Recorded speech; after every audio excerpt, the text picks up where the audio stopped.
Hey guys, in this video, we're going to take a look at how you can unmount your USB drive before ejecting from your Samsung Galaxy S22 series.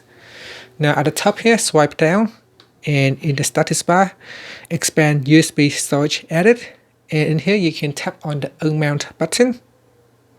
So that is one of the ways how you can unmount your USB drive. Another way to unmount it is you go into the file manager. So in here on the home screen, swipe up to go into the app screen and then tap on the Samsung folder.